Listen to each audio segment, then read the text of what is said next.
돈은 감정이다. 언젠가 지하철에서 마주친 중년 남자의 표정이 잊히지 않는다. 주머니에서 주름진 1,000원짜리를 꺼내며 무언가를 계산하던 그의 눈빛은 단순한 숫자 이상의 것을 말하고 있었다. 돈은 단순한 화폐가 아니다. 그것은 우리가 살아온 방식, 선택, 그리고 감정의 총합이다. 누군가에게 돈은 두려움이고 다른 누군가에겐 자유다. 그것이 축적되어 갈 때 어떤 이는 불안을 느끼고 또 다른 이는 성취감을 느낀다. 우리가 돈을 대하는 태도는 어릴 적 부모님이 계산대 앞에서 보여준 행동에서 비롯되었을지도 모른다. 그러니 돈 이야기를 하며 감정을 빼놓을 수 없다.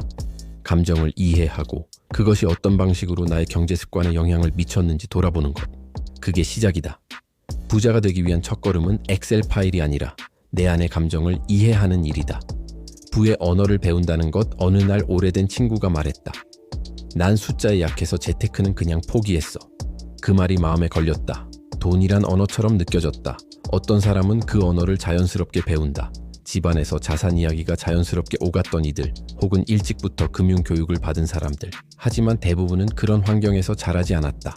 그래서 우리는 경제 뉴스를 들을 때마다 멀게 느끼고 투자 이야기가 나올 때마다 어깨를 으쓱이게 된다. 하지만 언어는 배울 수 있는 것이다. 처음엔 어색하고 틀려도 괜찮다. 부의 언어를 배우는 일은 삶의 지도를 다시 그리는 일이다. 그리고 그것은 어느 나이에도 늦지 않다. 소비라는 습관의 거울.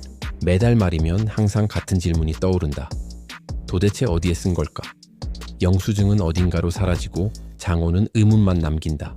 그런데 잘 들여다보면 소비에는 분명한 패턴이 있다. 피곤한 날이면 편의점에서 달달한 음료를 사는 습관, 스트레스가 심하면 충동적으로 쇼핑 앱을 여는 손가락. 소비는 단순한 지출이 아니라 감정과 상황의 반영이다. 습관은 우리도 모르게 삶을 이끈다. 그래서 돈을 바꾸고 싶다면 습관을 먼저 들여다봐야 한다. 매일 아침 커피값을 줄이는 것이 아니라 왜 그 커피를 마시는지, 무엇을 보상하고 있는지를 아는 것. 그것이 진짜 변화의 시작이다. 여백의 미, 비상금의 힘, 갑작스러운 병원비, 친구의 결혼식, 예기치 않은 자동차 수리비.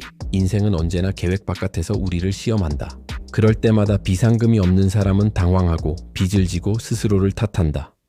여유는 단지 숫자의 문제가 아니다. 마음의 안정이다. 통장 한켠에 숨겨둔 비상금은 단지 돈이 아니라 나를 지키는 작은 방패다. 여백 없는 삶은 금세 무너진다. 아무리 빼곡하게 채워도 작은 틈 하나가 모든 걸 흘러내리게 한다. 그래서 우리는 여백을 준비해야 한다. 그것이 바로 비상금의 진짜 의미다. 단지 금액이 아니라 나 자신에게 주는 신뢰와 안정이다. 불을 끌어당기는 마음가짐. 하루는 산책 중에 길모퉁이 꽃가게 앞에 멈췄다. 작은 화분 하나가 눈에 들어왔다. 예전 같으면 쓸데없는 소비라고 지나쳤을 물건이었다. 그런데 문득 생각이 바뀌었다. 이 작은 화분이 내 공간에 기쁨을 줄 수 있다면 그건 투자 아닐까? 불을 부르는 마음은 부족함이 아닌 여유에서 온다. 감사할 줄 아는 태도, 지금 있는 것을 소중히 여기는 마음, 그리고 내 공간과 시간을 가꾸는 자세. 이런 것들이 불을 끌어당긴다. 우주가 반응하는 것은 우리의 에너지다. 절망의 파동은 절망을 부르고 감사의 파동은 기회를 부른다. 마음을 정돈하면 돈도 정돈된다. 새로운 길은 언제나 두렵다. 직장을 그만두고 작은 온라인 수업을 시작한 지인 이야기를 들었다. 처음엔 두려움뿐이었다고 했다. 수입은 줄고 사람들의 시선도 신경 쓰였다. 하지만 시간이 흐르며 그녀는 말했다. 내가 나를 믿기 시작했을 때 돈도 따라오기 시작했어. 변화는 항상 두렵다. 그러나 진짜 두려운 건 변화가 아니라 변화를 거부한 채 낡은 길에 머무는 일이다. 우리는 언제나 선택할 수 있다. 조금 더 안전한 길, 혹은 조금 더 용기 있는 길. 그리고 용기는 결국 자유를 부른다. 자유는 우리가 생각하는 것보다 훨씬 가까이 있다. 시간이라는 가장 큰 자산. 돈이 없다고 느껴질 때 사람들은 대부분 무기력해진다. 하지만 우리가 진짜 가지고 있는 자산은 시간이다. 하루 24시간이라는 통장은 매일 다시 채워진다. 그것을 어디에 쓰는지가 결국 우리의 부를 만든다. 텔레비전을 보며 흘려보낸 시간, 핸드폰을 만지작거리며 지나간 저녁. 이 모든 순간이 사라진다. 그러나 그 시간을 배움에, 관계에 창조에 쓴다면 그것은 다시 나에게 돌아온다. 돈보다 귀한 시간. 우리는 그것을 어떻게 쓰고 있는가? 부자의 삶은 숫자가 아니라 시간을 대하는 태도에서 시작된다. 나눔이 주는 반사이익. 한겨울 아침 따뜻한 커피 한 잔을 건넨 적이 있다. 별것 아닌 행동이었지만 그날따라 마음이 따뜻했다.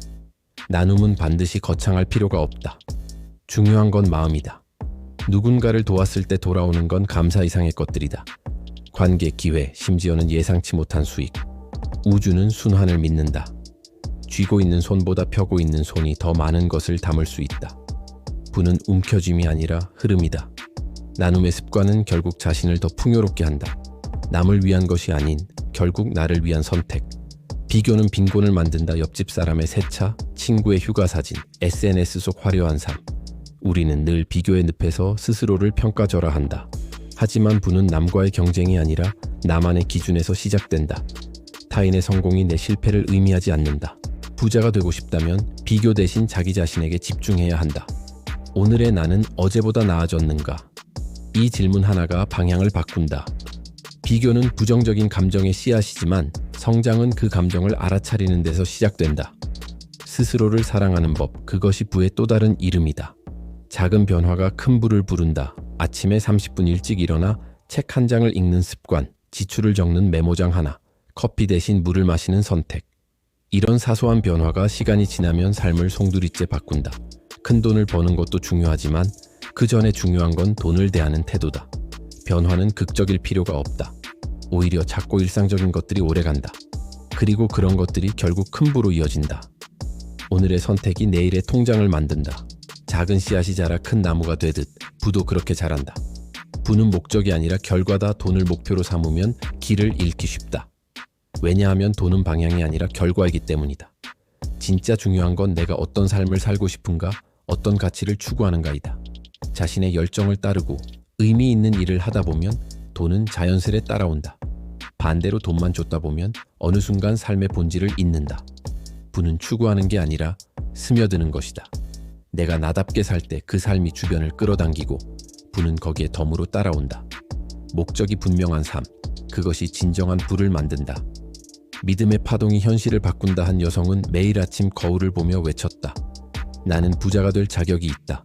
처음엔 어색했지만 몇 달 후 그녀는 정말로 달라졌다.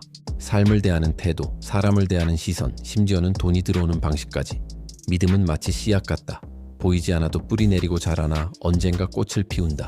현실은 마음의 반영이다. 내 안에 부에 대한 확신이 있다면 그 믿음이 결국 현실을 바꾼다. 두려움 대신 신뢰를, 부족함 대신 충만함을 믿는 것. 그것이 바로 부의 첫 단추다.